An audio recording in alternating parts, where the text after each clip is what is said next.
Hello! So today I'm going to be reviewing Parable of the Sower by Octavia E. Butler. Now there are two science fiction writers who are considered to be legends of the genre who I have never ever read. Ursula Le Guin and Octavia E. Butler. I know, shame on me. But I fully intend to rectify my blasphemous ways this year. So I decided to start with Octavia E. Butler. I did a little bit of a Google trying to find out what are the most popular books or considered to be the best pieces of fiction by Octavia E. Butler, and it ended up being one of two books. It was Kindred or this book, and I decided to start with this one. The themes within this book are many, and here's some I prepared earlier. We have survival, belief, faith and religion, community, identity, environmentalism, political corruption and corporate greed, and race and class. So Parable of the Sower is a science fiction novel first published in 1993, and we follow a character called Lauren. A young woman living in a dystopian future in which society has crumbled as we know it due to climate change, corruption and corporate greed. We start the novel in 2024 in a California that has been ravaged by drought, rising sea levels and social unrest. Lauren is a part of a small community that lives within this kind of walled compound, and they are just trying to eke out a living and survive the horrors of the outside world. The novel is written in the first person perspective via diary entries, and we're following Lauren's thoughts about the world around her, her experiences, her struggles and her triumphs. Butler's prose is really sparse and direct, conveying this sense of urgency and intensity that really kind of fits with the post-apocalyptic setting. The narrative is tightly plotted, building up this kind of momentum that you just feel is leading towards this eventual doom. Oh, and I totally forgot to say one of the more interesting aspects about Lauren. Lauren suffers with hyperempathy syndrome. She can feel people's pain and pleasure. And in a post-apocalyptic world, that's not the easiest thing to live with. Lauren is strong-willed and very intelligent, and she is not satisfied with the status quo, so she sets out to find a better future for her and her community. It is simply terrifying how close we are, as a society, to the future that Octavia E. Butler has predicted in this book, all the way back in 1993.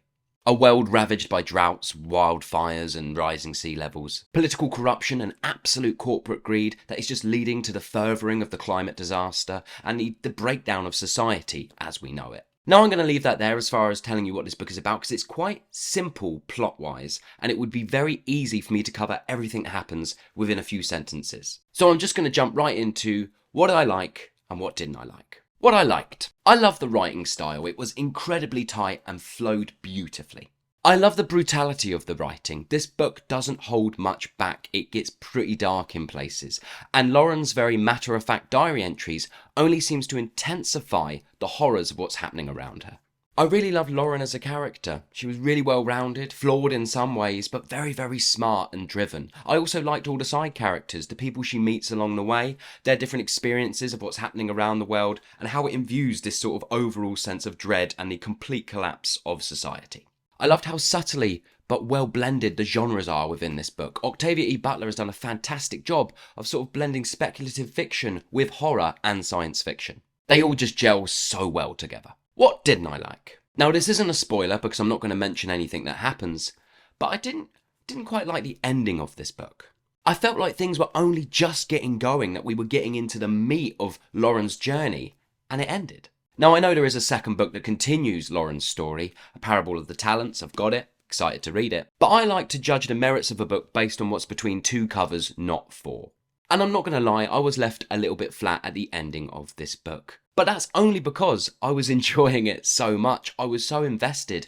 I was so in that kind of the place that it stopped just didn't feel right to me. Thematically and narratively, it is a good place to stop. But I don't know, I was so invested, I was so in, you can't blame me for just wanting more. But other than that, I had no other dislikes with this book. Now I don't really do list videos, except for my list of favourite books of the year. I mean, never say never, I may do more list videos in the future, but they take a lot of thought, a lot of planning, and I just don't have the time for that.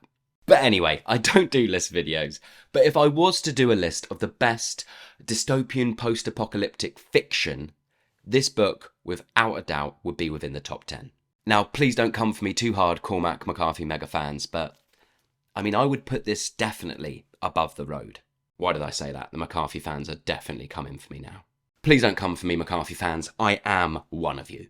But in the world of speculative and post-apocalyptic fiction, I would say that this is definitely a must-read.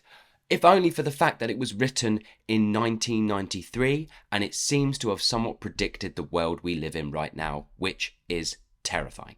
I'm going to leave that there, everyone. Have you read this book, Parable of the Sower? Did you love it? Did you hate it? And my follow-up question would be, in the comments below, just let me know, what are some of your favourite post-apocalyptic pieces of fiction or sort of speculative fiction? Yeah, let me know. I'd be really interested to know what you would consider the top of your list.